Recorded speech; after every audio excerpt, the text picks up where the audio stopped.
kitobini yaxshi ko'raman. U yoshlikdagi boshidan o'tkazgan voqealar menga juda yaxshi ta'sir ko'rsatgan.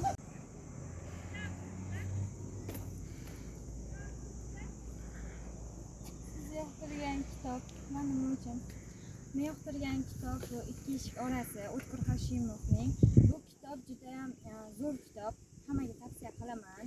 O'ziga yarasha qiyinchiliklar kechirgan, hayotiy tajribalar orqali yozilgan kitob hisoblanadi. Siz yoqtirgan kitob. Otamdan qolgan dalalar.